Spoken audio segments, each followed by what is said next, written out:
ఆంధ్రప్రదేశ్ ముఖ్యమంత్రి నారా చంద్రబాబు నాయుడు విదేశీ పర్యటన ఇవాల్టితో ముగియనుంది. దీంతో ఈరోజు అర్ధరాత్రికి దేశ రాజధాని ఢిల్లీ చేరుకోనున్నారు. రేపు ఢిల్లీలో ఏపీ సీఎం పలువురితో సమావేశం కానున్నారు. కేంద్ర హోంమంత్రి అమిత్ షా, న్యాయశాఖ మంత్రి అర్జున్ రామ్, కేంద్ర జలశక్తి శాఖ మంత్రి సిఆర్ పాటిల్తో సమావేశం కానున్నారు. ఇక ఏపీ నుండి ఖాళీ అయిన రాజ్యసభ స్థానానికి అభ్యర్థి ఎంపికపై అమిత్ షాతో చర్చించే అవకాశం ఉంది.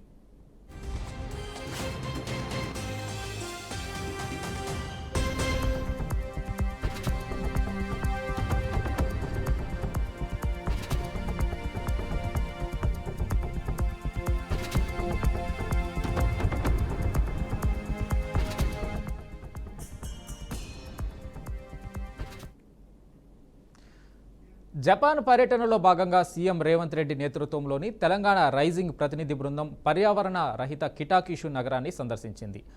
హైదరాబాద్లో ఎకో టౌన్ ఏర్పాటుకు జపాన్కు చెందిన ప్రముఖ సంస్థలతో ఒప్పందాలు కుదుర్చుకుంది.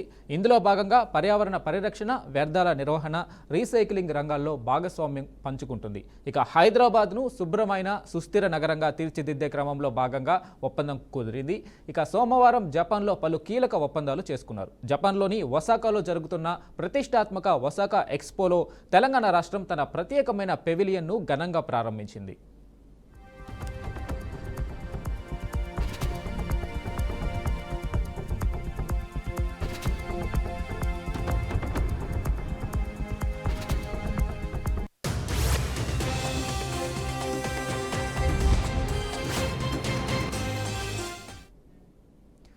తెలంగాణలో రైతు మహోత్సవం వేడుకలు ప్రారంభమయ్యాయి. నిజామాబాద్ జిల్లా కేంద్రంలోని గిరిరాజ్ కళాశాల మైదానంలో ఇవాళ ప్రారంభమైన వేడుకలు ఈ నెల 23 వరకు 3 రోజుల పాటు జరగనున్నాయి. రైతు మహోత్సవాన్ని మంత్రులు ప్రారంభించారు.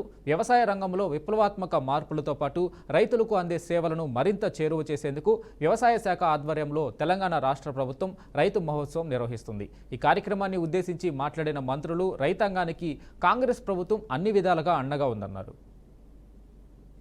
విషయంలో కానీ బోనస్ విషయంలో కానీ ఈ రోజు వరకు ఉమ్మడి నిజామాబాద్ జిల్లాలో ఎవరికి పెండింగ్ ఉన్నా 2 రోజుల్లో మీకు పైసలు వచ్చే విధంగా నేను చర్యలు తీసుకుంటా అని చెప్పి సభాముఖంగా మనం చేస్తున్నాం.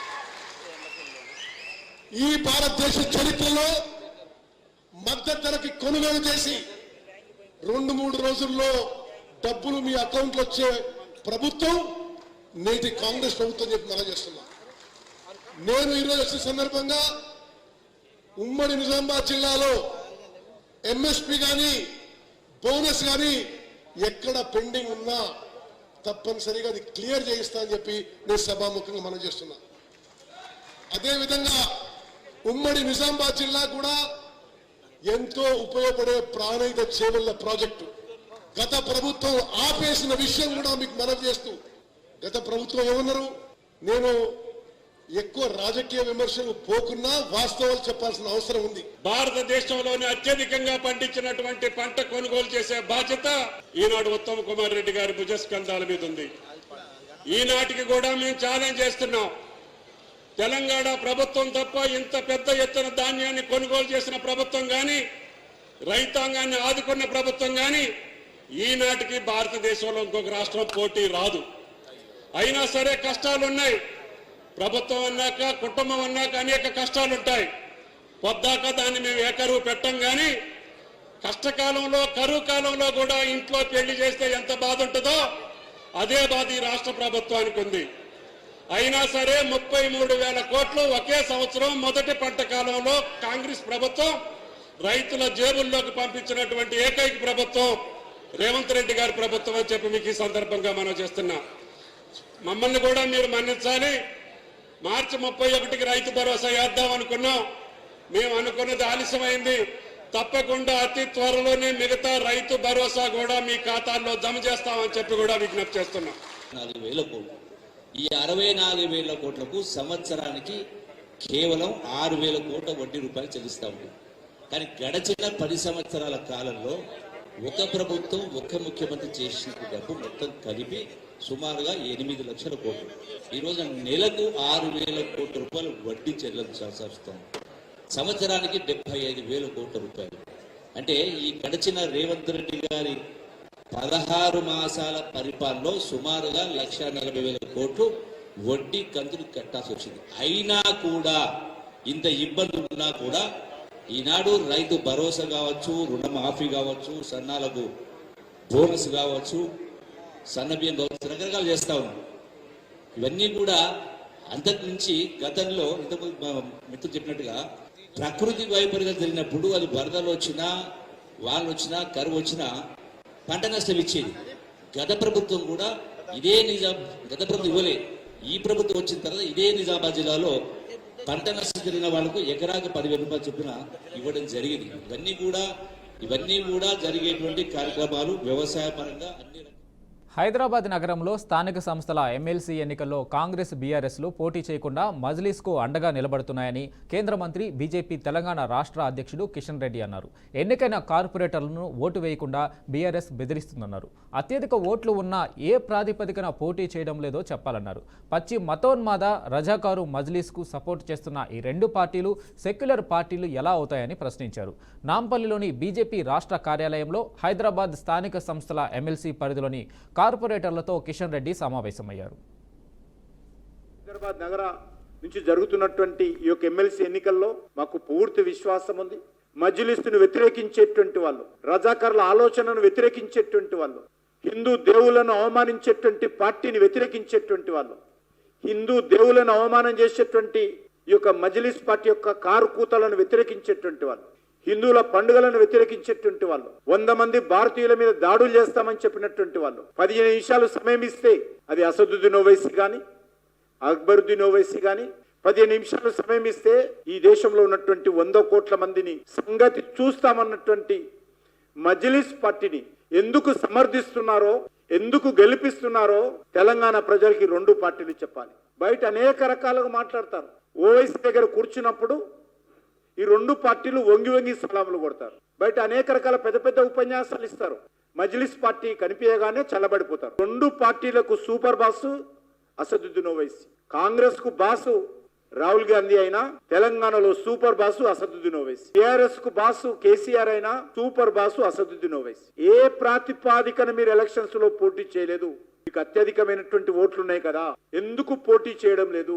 నెంబర్ 1. నెంబర్ 2, ఎవరిని గెలిపించడం కోసం మీ ప్రయత్నం చేస్తున్నారు? నెంబర్ 3, ఎందుకు ఈ రోజు మీ కార్పొరేటర్లందరినీ కూడా పిలిచి ఓటింగ్ కు పోవద్దని ఎందుకు బెదిరిస్తున్నారు? అంటే మీ కార్పొరేటర్ల మీద మీకు నమ్మకం లేదా? మీరు మజ్లిస్ పార్టీని సమర్థిస్తున్నారు కదా, మజ్లిస్ పార్టీని గెలిపించాలనుకుంటున్నారు కదా, మజ్లిస్ పార్టీని అందలం ఎక్కించాలనుకుంటున్నారు కదా, మరి మజ్లిస్ పార్టీకి ఓటేయమని చెప్పేటువంటి ధైర్యము ఎందుకు బీఆర్ఎస్ పార్టీ బయటికి చెప్పలేకపోతే? మీకు చిత్తశుద్ధి ఉంటే, చీము నెత్తురుంటే మతోన్మాద పార్టీ అయినటువంటి మజ్లిస్ పార్టీని గెలిపించండి అని ఎందుకు స్టేట్మెంట్ ఇవ్వరు?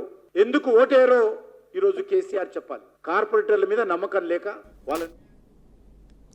భారత రాజ్యాంగ నిర్మాత అంబేద్కర్పై కుట్రలో చేసిన చరిత్ర కాంగ్రెస్ పార్టీదని కేంద్ర మంత్రి బండి సంజయ్ ఆరోపించారు. ఇవాళ కరీంనగర్లో డాక్టర్ బిఆర్ అంబేద్కర్ జయంతి ఉత్సవాలను పురస్కరించుకొని బీజేపీ జిల్లా శాఖ ఆధ్వర్యంలో శుభమంగళ గార్డెన్స్లో నిర్వహించిన సెమినార్లో ఆయన పాల్గొన్నారు.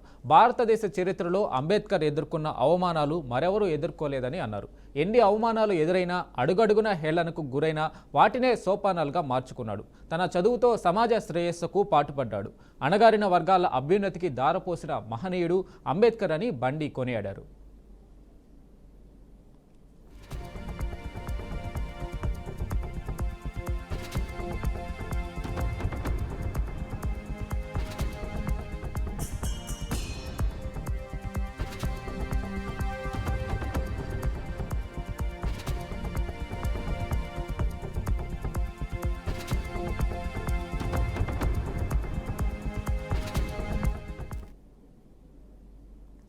నిజామాబాద్ రైతు మహోత్సవ సభలో టీపీసీసీ చీఫ్ మహేష్ కుమార్ గౌడ్ సంచలన వ్యాఖ్యలు చేశారు. తెలంగాణ రైతులకు వ్యవసాయం రాదని, ఆంధ్రప్రదేశ్ రైతులు ఇక్కడి వారికి వ్యవసాయం చేయడం నేర్పించారని అన్నారు.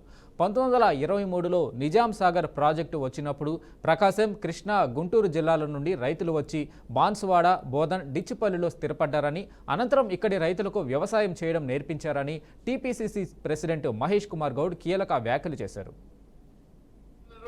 నిజాం సాగర్ ప్రాజెక్ట్ వచ్చినప్పుడు ఇక్కడికి ప్రకాశం జిల్లా, కృష్ణా జిల్లా, గుంటూరు జిల్లా నుంచి వచ్చి వ్యవసాయాలు స్థిరపడి వ్యవసాయం చేయడమే కాకుండా మాకు కూడా వ్యవసాయం నేర్పించిన సందర్భం ఇలా బాన్సువాడ కానీ, బోధన్ కానీ, డిస్పెల్లో కానీ ఆంధ్ర రైతులు వచ్చి స్థిరపడినారంటే ఆనాడు యొక్క నిజాం సాగర్ యొక్క గొప్పతనం. 1923లో నిజాం సాగర్ ప్రాజెక్ట్ వచ్చినప్పుడు ఇక్కడికి ప్రకాశం జిల్లా, కృష్ణా జిల్లా, గుంటూరు జిల్లా నుంచి వచ్చి వ్యవసాయదారులు స్థిరపడి వ్యవసాయం చేయడమే కాకుండా మాకు కూడా వ్యవసాయం నేర్పించిన సందర్భం. ఇలా బాన్స్వాడ కానీ, బోధన్ కానీ, డిస్పెల్లో కానీ ఆంధ్ర రైతులు వచ్చి స్థిరపడినారంటే ఆనాడు యొక్క నిజాం సాగర్ యొక్క గొప్పతనం. 1923లో నిజాం సాగర్ ప్రాజెక్ట్ వచ్చిన గుజరాత్లో రెండో రోజు మంత్రి నారాయణ బృందం పర్యటించింది. గ్యాస్పూర్లో Jindal solid waste management plant సందర్శించారు. ఘన వ్యర్థాల నుంచి విద్యుత్ పేపర్ బ్లాక్స్ తయారు చేసే విధానాన్ని పరిశీలించారు. ప్రతిరోజు పెద్ద ఎత్తున వస్తున్న ఘన వ్యర్థాలను డీకంపోజ్ చేసే విధానాన్ని అధికారులు వివరించారు. అహ్మదాబాద్లోని నరేంద్ర మోడీ స్టేడియాన్ని మంత్రి నారాయణ సందర్శించారు. స్టేడియాన్ని నిర్మించిన విధానాన్ని గుజరాత్ క్రీడల శాఖ అధికారులు వివరించారు. ఇక అమరావతిలో నిర్మించే స్పోర్ట్స్ సిటీలో భారీ స్టేడియం రాష్ట్ర ప్రభుత్వం నిర్మించనుందని తెలిపారు.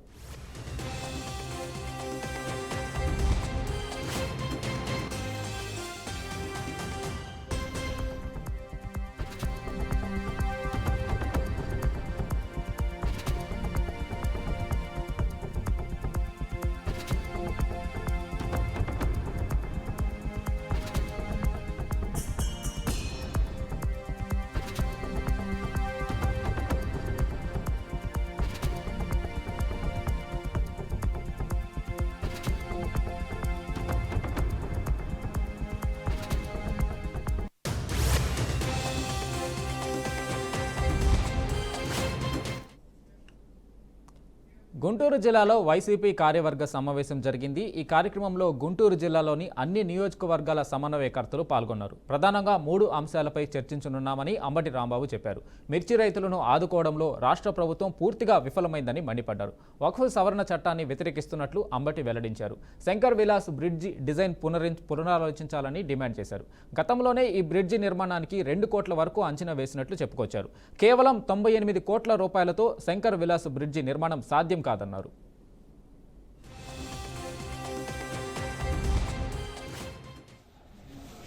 మొదటి సమావేశంలో నిర్ణయించుకోవడం జరిగింది. దానిలో భాగంగానే ఈరోజు గుంటూరు వెస్ట్ కార్యవర్గ సమావేశాన్ని ఏర్పాటు చేసుకొని 5 గంటల పైచులకు వివిధ సమస్యల మీద కాంగ్రెస్ ఎంపీ చామల కిరణ్ కుమార్ రెడ్డి సంచలన వ్యాఖ్యలు చేశారు. రజతోత్సవ వేడుకలు టీఆర్ఎస్కు చేస్తున్నారా లేక బీఆర్ఎస్కు చేస్తున్నారా అంటూ బీఆర్ఎస్ వర్కింగ్ ప్రెసిడెంట్ కేటీఆర్ను ఎంపీ సూటిగా ప్రశ్నించారు. 2001లో పుట్టిన టీఆర్ఎస్ తర్వాత బీఆర్ఎస్గా మారిందని గుర్తు చేశారు. తెలంగాణ రాష్ట్రాన్ని దోచుకున్న తర్వాత దేశాన్ని దోచుకునే ఆలోచనతో టీఆర్ఎస్ను బీఆర్ఎస్గా మార్చారని సంచలన వ్యాఖ్యలు చేశారు. ఇక 27న జరగబోయే సభ బ్యాక్ డ్రాప్లో టీఆర్ఎస్ ఉంటుందా బీఆర్ఎస్ ఉంటుందా అని నిలదీశారు. తుపాకి రాముడు అంటే మీకు కొత్తగా చెప్పాల్సిన అవసరం లేదు. తుపాకి రాముడు గారు నిన్న మాట్లాడుతూ రజతోత్సవాల గురించి ప్రతి దగ్గరికి పోయి సన్నాహక సభలు చేస్తున్నట్టు ప్రిపరేటరీ మీటింగ్స్. సరే, అన్నిటికీ మూలమైనటువంటి ప్రశ్న నేను వేయాలనుకుంటున్నాను ఈరోజు. ముఖ్యంగా ఇప్పుడు ఆయన యాక్టివ్ ఉండు, వాళ్ళ నాయన పిట్టల దూరం అంటే ఎట్లా రిటైర్ అయిపోయి ఫామ్ హౌస్ నుండి ఎక్కువ బయట తిరుగుతలేడు. ఓన్లీ తుపాకి రాముడు ఒక్కడే అగ్రెసివ్గా ఉండు. కాబట్టి తుపాకి రాముడికి క్వశ్చన్ అడుగుతున్నాను నేను. తెలంగాణ ప్రజలకు మీరు ఈ రజతోత్సవాలు టీఆర్ఎస్ తెలంగాణ రాష్ట్రీయ సమితికి చేస్తుర్రా, భారతీయ రాష్ట్రీయ సమితికి చేస్తుర్రా? యువరాజు తుపాకి రాముడు చాలా ఉన్నారు, ఆయన చాలా బ్రహ్మాండమైన పేర్లు ఉన్నాయి ఆయనకు. గతంలో ఏ రోజు గతంలో ఉన్నటువంటి ముఖ్యమంత్రులను స్మరించుకోలేదు, కానీ నిన్న స్మరించుకురు. హైటెక్ సిటీ కట్టిన చంద్రబాబు నాయుడు, ఆరోగ్యశ్రీ తెచ్చిన రాజశేఖర్ రెడ్డి గారిని స్మరించుకుంటూ కేసీఆర్ గారు మళ్ళీ సీఎం కావటం చారిత్ర అవసరం అని చెప్పిండు. వాళ్ళిద్దరిని గుర్తు తెచ్చుకున్నాం, ఎందుకంటే గతంలో వాళ్ళని ఎన్నోసార్లు తిట్టిర్రు అవసరానికి. మళ్ళీ నిన్న వాళ్ళ నాయనని పొగుడుకోనికే వాళ్ళిద్దరిని బేస్ తీసుకొని, సరే ఒక ఆయన హైటెక్ సిటీ కట్టినందుకు చరిత్రలో మిగిలిపోయిండు.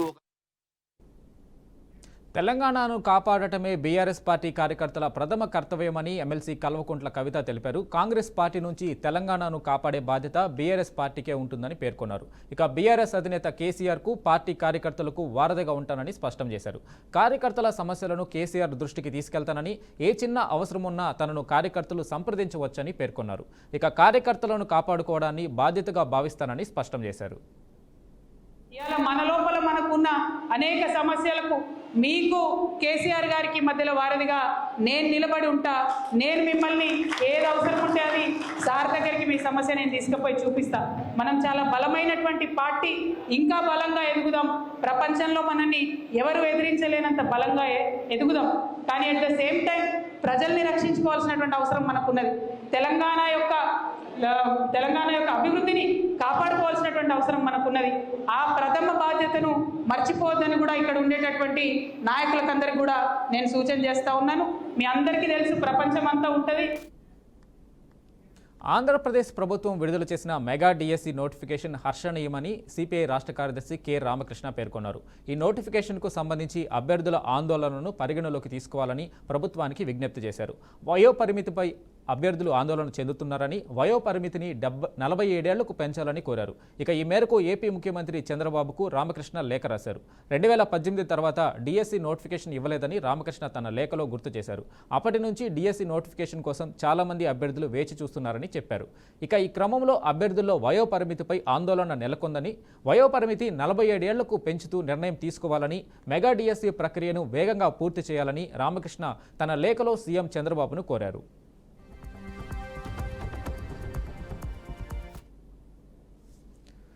ఏపీ లిక్కర్ కుంభకోణం కేసులో కీలక పరిణామం చోటు చేసుకుంది. ఈ కేసులో ఆరోపణలు ఎదుర్కొంటున్న రాజ్ కసిరెడ్డిని సిట్ అధికారులు ఎట్టకేలకు అరెస్టు చేశారు. అయితే గోవా నుండి రాజ్ కసిరెడ్డి మారు పేరుతో హైదరాబాద్ వస్తున్నట్లు తెలుసుకున్న సిట్ అధికారులు శంషాబాద్ ఎయిర్పోర్ట్లో కాపు కాసి అదుపులోకి తీసుకున్నారు. రాజ్ కసిరెడ్డి గోవా నుంచి హైదరాబాద్కు వచ్చినట్లు తెలుస్తుంది. అయితే శంషాబాద్ ఎయిర్పోర్ట్లో అదుపులోకి తీసుకున్న సిట్ అధికారులు కసిరెడ్డిని అక్కడి నుండి నేరుగా విజయవాడకు తరలిస్తున్నారు.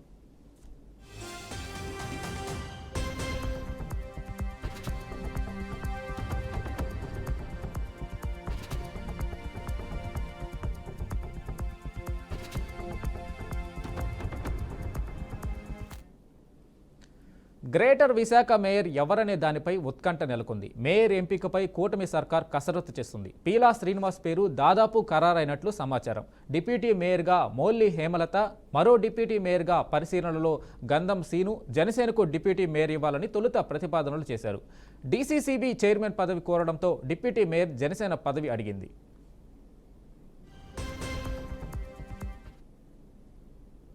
వికారాబాద్ జిల్లా లగచర్లలో జరిగిన ఘటనపై జాతీయ మానవ హక్కుల కమిషన్ దర్యాప్తు బృందం సంచలన విషయాలు వెల్లడించింది.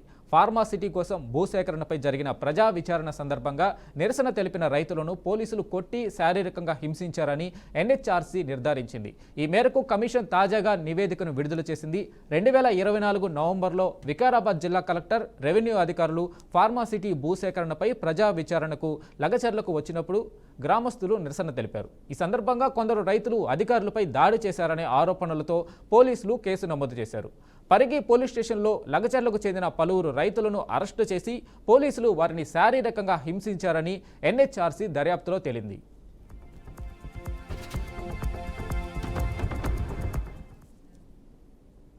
శ్రీకాకుళం జిల్లా గారమండలం శ్రీ కోర్మంలోని ప్రసిద్ధ కోర్మనాథ క్షేత్రంలో నక్షత్ర తాబేళ్ల మరణాలు భక్తులను కలవరపెడుతున్నాయి. ఇక్కడ 2 రోజులుగా సుమారు 15కు పైగా కోర్మాలు మృత్యువాత పడినట్టు తెలుస్తుంది. ఈ విషయాన్ని అధికారులు తాబేళ్ల సంరక్షణ గుత్తేదారు దృష్టికి తీసుకెళ్లకుండా సిబ్బంది గుట్టుగా దహనం చేసేస్తున్నారు. ఆదివారం ఉదయం మృతి చెందిన కొన్ని తాబేళ్లను అక్కడ పనిచేసే ఓ వ్యక్తి శ్వేత పుష్కరిణి ఒడ్డున పడేయడాన్ని భక్తులు గమనించారు. అక్కడికి వెళ్లి చూడగా 7 మృతి చెందిన తాబేళ్లు కాలిపోయిన స్థితిలో మరో 9 తాబేళ్లు కళ్ళేబరాలు కనిపించాయి. వెంటనే వారు స్థానిక ప్రజాప్రతినిధులు అధికారుల దృష్టికి తీసుకెళ్లారు.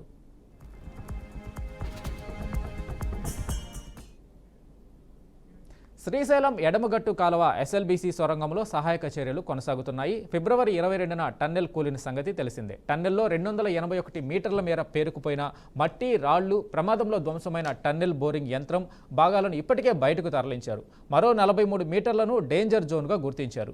ఈ జోన్కు సమీపంలో సహాయక చర్యలు కొనసాగుతున్నాయి. ఈ డేంజర్ జోన్లో పేరుకుపోయిన వ్యర్థాలను తొలగించేందుకు అనుసరించాల్సిన మార్గాలపై అధికారులు, సహాయక సిబ్బంది అన్వేషణ సాగిస్తున్నారు. ఈ జోన్ సమీపంలో భారీగా వస్తున్న నీటిని మోటార్లతో బయటికి తోడిపోస్తున్నామని ప్రత్యేక అధికారి శివశంకర్ వివరించారు. టన్నెల్ ముఖద్వారం వద్ద సహాయక బృందాల ఉన్నతాధికారులతో సమీక్ష నిర్వహించారు. సొరంగం కూలిన ప్రదేశంలో అక్కడక్కడా మిగిలిపోయిన టీబీఎం యంత్రం విడిభాగాలను దక్షిణ మధ్య రైల్వే సిబ్బంది గ్యాస్ కట్టర్లతో కట్ చేసి లోకో రైలులో బయటకు పంపుతున్నట్లు తెలిపారు.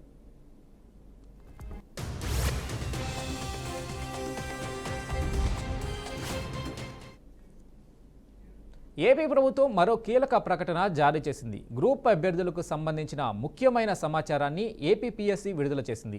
గ్రూప్ 1 మెయిన్స్ రాత పరీక్ష షెడ్యూల్ వివరాలు కమిషన్ వెల్లడించింది.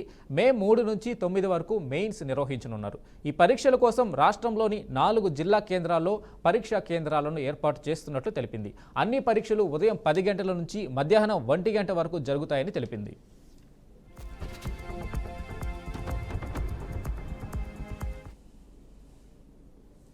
అంతరిక్ష ప్రయోగాల్లో భాగంగా ఉపగ్రహాలను నింగిలోనే అనుసంధానం చేసే మిషన్ను ఇస్రో విజయవంతంగా చేపట్టింది. తాజాగా రెండో డాకింగ్ ప్రక్రియను విజయవంతంగా పూర్తి చేసినట్లు ప్రకటించింది పిఎస్ఎల్వి C60 స్పాడెక్స్ మిషన్లో భాగంగా రెండో డాకింగ్ ప్రక్రియ ఇవాళ పూర్తయిందని కేంద్ర మంత్రి జితేంద్ర సింగ్ ఎక్స్లో పేర్కొన్నారు. ఉపగ్రహాల రెండో డాకింగ్ ప్రక్రియ విజయవంతంగా పూర్తయిందని తెలియజేయడానికి సంతోషిస్తున్నట్లు వెల్లడించారు. పిఎస్ఎల్వి C60 స్పాడెక్స్ మిషన్ను గత ఏడాది డిసెంబర్ 30న ప్రయోగించామని, ఆ తర్వాత తొలిసారిగా శాటిలైట్లను ఈ ఏడాది జనవరి 16న విజయవంతంగా అనుసంధానించినట్లు తెలిపారు. మార్చి 13న వాటిని అన్డాకింగ్ చేశామని, రాబోయే 2 వారాల్లో మరిన్ని ప్రయోగాలు చేసేందుకు సిద్ధమవుతున్నట్లు కేంద్ర మంత్రి వెల్లడించారు.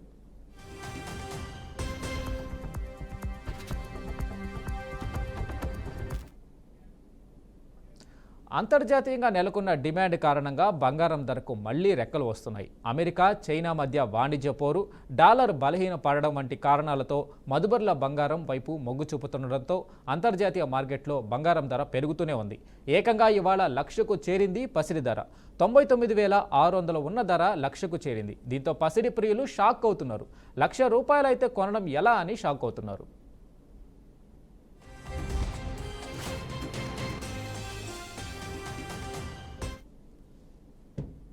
4 రోజుల పర్యటన నిమిత్తం భారత్కు వచ్చిన అమెరికా ఉపాధ్యక్షుడు జేడీ వాన్స్ ప్రధాని నరేంద్ర మోడీతో సమావేశమయ్యారు. ఇరు దేశాల ప్రతినిధుల స్థాయి చర్చల తర్వాత వారిద్దరూ ప్రత్యేకంగా భేటీ అయ్యారు. పలు అంశాలపై చర్చించారు. అమెరికా అధ్యక్షుడు డొనాల్డ్ ట్రంప్ పన్నుల భారం నేపథ్యంలో వాణిజ్య ఒప్పందాల స్థిరీకరణపై 2 దేశాలు ప్రధానంగా దృష్టి సారించినట్లు సమాచారం. కాగా అమెరికా, చైనా మధ్య ట్రేడ్ వార్ కొనసాగుతుంది. ఈ నేపథ్యంలో చైనాతో పాటు పలు దేశాలపై అమెరికా అధ్యక్షుడు ట్రంప్ భారీగా సుంకాలు విధించారు. భారతీయ వస్తువులపై గతంలో ఉన్న 10% సుంకాలను 26% పైగా పెంచారు. అయితే భారత్, అమెరికా మధ్య కొత్త వాణిజ్య ఒప్పందాల ఖరారు కోసం కొత్త టారిఫ్ను 90 రోజుల పాటు నిలిపివేశారు. ఈ నేపథ్యంలో అమెరికా ఉపాధ్యక్షుడు జేడీ వాన్స్ భారత పర్యటన, ప్రధాని నరేంద్ర మోడీతో ఆయన ప్రత్యేకంగా సమావేశం కావడం ప్రాధాన్యత సంతరించుకుంది.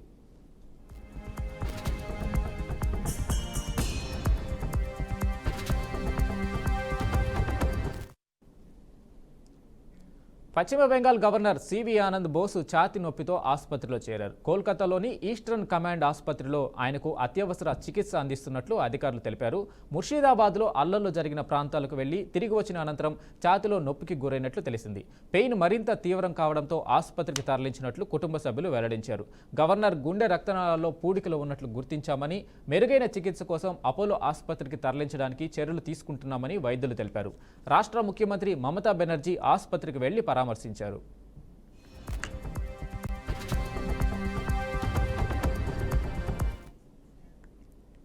జమ్మూ కాశ్మీర్లో భారీ వర్షాలు బీభత్సం సృష్టిస్తున్నాయి. గత 2 రోజులుగా ఆగకుండా కురుస్తున్న కుండపోత వానల కారణంగా భారీగా కొండ చర్యలు విరిగిపడుతున్నాయి. రాంబన్ జిల్లాలో దాదాపు 40 ఇళ్లు పూర్తిగా ధ్వంసమయ్యాయి. వరదలో చిక్కుకొని 3 మరణించగా సుమారు 100 మందిని సహాయక బృందాలు రక్షించినట్లు అధికారులు పేర్కొన్నారు. చాలా చోట్ల విద్యుత్ సరఫరా నిలిచిపోవడంతో సహాయక చర్యలకు ఆటంకం కలుగుతుందని అధికారులు పేర్కొన్నారు. కొండ చర్యలు విరిగిపడడంతో ప్రధాన మార్గాల్లో రాకపోకలు నిలిచిపోయాయి.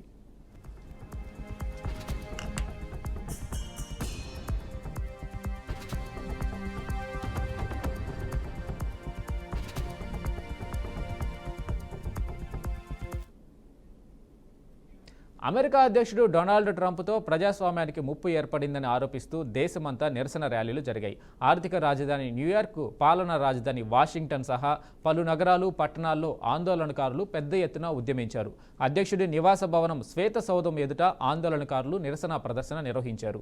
250 ఏళ్ల కిందట 1775లో విప్లవ పోరాటం ప్రారంభమైన ఏప్రిల్ 19వ తేదీనే వారు ఈ ఆందోళనలు నిర్వహించారు. అమెరికన్లపై సొంత ప్రభుత్వమే దాడులు చేస్తుందని, ఐక్యంగా నిలవాల్సిన అవసరం ఉందని ఆందోళనకారులు వ్యాఖ్యానించారు. టెస్లా కార్ల దుకాణాల ఎదుట ఆందోళనలు నిర్వహించారు. మానవ హక్కులు, రాజ్యాంగ ఉల్లంఘనలకు ట్రంప్ పాల్పడుతున్నారని ఆందోళనకారులు నిరసన చేపట్టారు.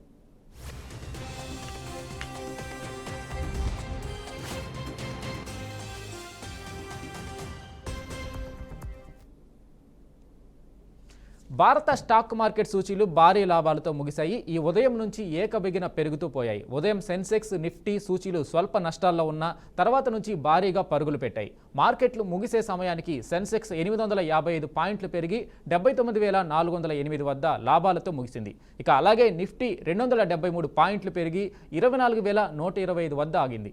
బ్యాంక్ నిఫ్టీ 1014 పాయింట్లు పెరిగింది.